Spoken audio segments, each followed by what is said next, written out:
প্রিয় দর্শকবৃন্দ, জীবন মানেই পরীক্ষা, জীবন মানেই সংগ্রাম। আর বিশেষ করে একজন নারীর জীবনে আল্লাহর পরিকল্পনা সবসময় ভিন্ন রকম হয়। আমরা অনেক সময় ভাবি, কেন আল্লাহ আমাদের এত কষ্ট দেন? কেন অশ্রু ঝরাতে হয়? কেন বারবার ভাঙতে হয়? কিন্তু আসলে প্রতিটি কষ্টের মধ্যেই লুকিয়ে থাকে সুখের অমূল্য উপহার। আল্লাহ তাআলা কাউকে বড় সুখ দিতে চাইলে প্রথমে তার অন্তরকে গড়ে নেন, ধৈর্য শেখান, আল্লাহর কাছে আরও বেশি করে ঝুঁকিয়ে দেন। আর তাই একজন নারীকে আল্লাহ যখন সত্যিকারের সুখ দেওয়ার পরিকল্পনা করেন, তখন তার জীবনে কিছু বিশেষ কষ্ট পাঠান। আজকের এই ভিডিওতে আমরা আলোচনা করব আল্লাহ কোনো নারীকে সুখ দেওয়ার আগে তাকে যে 5টি কষ্টের ভেতর দিয়ে নিয়ে যান। প্রতিটি কষ্টের মধ্যে রয়েছে গভীর শিক্ষা, রয়েছে হৃদয় ছোঁয়া বার্তা, আর রয়েছে আল্লাহর ভালোবাসার ইঙ্গিত। তাই ভিডিওটি শেষ পর্যন্ত মনোযোগ দিয়ে দেখবেন। আশা করি এটি আপনার হৃদয়কে স্পর্শ করবে এবং আপনাকে কষ্টের মাঝেও আল্লাহর রহমতের সৌন্দর্য খুঁজে পেতে সাহায্য করবে। প্রথম কষ্ট, মানুষ দ্বারা কষ্ট পাওয়া। প্রিয় বোন, আল্লাহ যখন কাউকে সুখ দিতে চান, তখন তিনি আগে তার ধৈর্য পরীক্ষা করেন। আর সেই পরীক্ষার বড় একটি মাধ্যম হচ্ছে মানুষের দ্বারা কষ্ট পাওয়া। হ্যাঁ, সবচেয়ে কাছের মানুষই অনেক সময় সবচেয়ে বড় কষ্ট দেয়। স্বামী, সন্তান, পরিবার বা প্রিয়জন, তাদের আচরণ, তাদের কথা অনেক সময় এমন গভীর আঘাত করে যে হৃদয় ভেঙে টুকরো টুকরো হয়ে যায়। কেন আল্লাহ এমন করেন? কারণ তিনি চান তুমি মানুষের ওপর নির্ভর না করো। তিনি চান তুমি মানুষের ভালোবাসা থেকে নয়, বরং আল্লাহর ভালোবাসা থেকে শক্তি পাও। কুরআনে আল্লাহ বলেন, আর অবশ্যই আমি তোমাদের পরীক্ষা করব ভয়, ক্ষুধা, সম্পদের ক্ষতি, প্রাণের ক্ষতি এবং ফলের ক্ষতির মাধ্যমে। আর ধৈর্যশীলদেরকে সুসংবাদ দাও। সূরা বাকারা 155।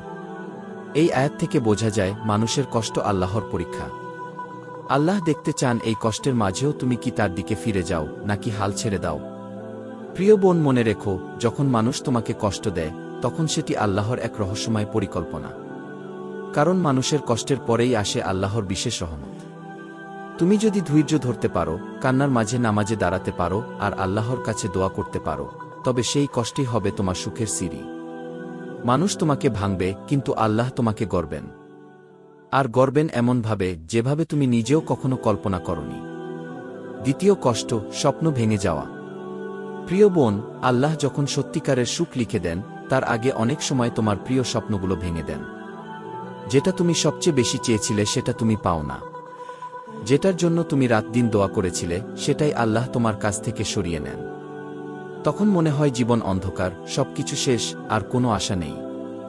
অথচ সত্যি হল, আল্লাহ তোমাকে সেই স্বপ্ন থেকে বাঁচিয়ে দেন। কারণ তিনি জানেন ওই স্বপ্ন যদি পূর্ণ হতো, সেটি তোমার জন্য সুখ নয়, বরং কষ্ট বয়ে আনত। কুরআনে আল্লাহ বলেন, সম্ভবত তোমরা কোনো জিনিসকে অপছন্দ করো, অথচ সেটি তোমাদের জন্য কল্যাণকর। আর সম্ভবত তোমরা কোনো জিনিসকে ভালোবাসো, অথচ সেটি তোমাদের জন্য অকল্যাণকর। আল্লাহ জানেন আর তোমরা জানো না। সূরা বাকারা 216। এই আয়াত থেকে বোঝা যায় স্বপ্ন ভাঙা মানে ব্যর্থতা নয়। স্বপ্ন ভাঙা মানে আল্লাহ তোমাকে আরও বড় কিছু দিতে যাচ্ছেন।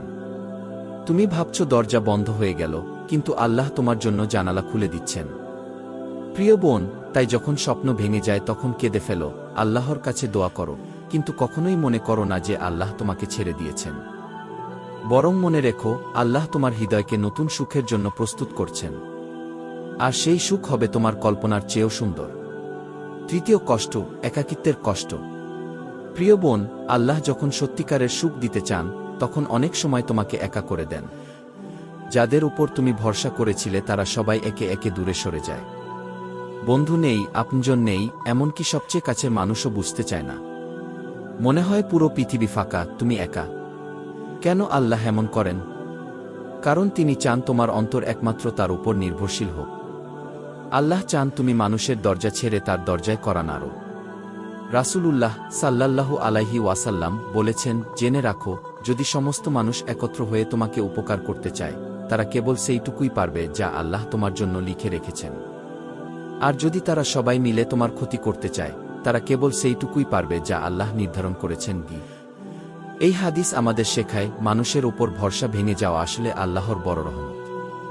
কারণ একাকিত্বের মাঝেই মানুষ আল্লাহর সাথে সত্যিকারের সম্পর্ক গড়ে তোলে। তখন কান্নার মাঝে সিজদা হয় মিষ্টি, আর দোয়াগুলো হয় সবচেয়ে আন্তরিক। প্রিয় বোন, মনে রেখো, একাকিত্বের কষ্ট বেশি দিন থাকে না। এটা কেবল তোমাকে আল্লাহর কাছে টেনে নেওয়ার উপায়। আর যখন তোমার অন্তর একমাত্র আল্লাহর সাথে যুক্ত হয়ে যাবে, তখনই তিনি তোমার জীবনে সুখের আলো ছড়িয়ে দেবেন। চতুর্থ কষ্ট, দোয়া বিলম্বে কবুল হওয়া। প্রিয় বোন, আল্লাহ যখন তোমাকে সুখ দিতে চান, তখন অনেক সময় তোমার দোয়া বিলম্বে কবুল করেন।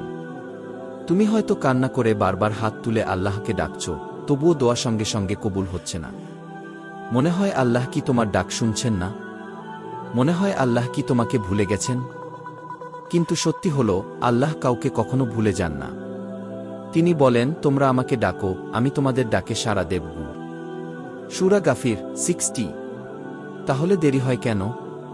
কারণ আল্লাহ তোমার জন্য সঠিক সময় বেছে নেন।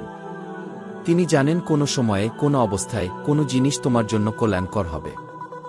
দোয়া দেরিতে কবুল হওয়া মানে শাস্তি নয়, বরং এটি এক ধরনের প্রশিক্ষণ। ধৈর্যের প্রশিক্ষণ, ভরসার প্রশিক্ষণ আর আল্লাহর কাছে আরও বেশি ঝুঁকে পড়ার প্রশিক্ষণ। রাসূলুল্লাহ সাল্লাল্লাহু আলাইহি ওয়াসাল্লাম বলেছেন, যখন বান্দা দোয়া করে আল্লাহ তাকে তিনটি অবস্থার একটি দেন। হয় সঙ্গে সঙ্গে তা কবুল করেন, নয়তো পরকালের জন্য জমা রাখেন, নয়তো তার বিপদ দূর করে দেন।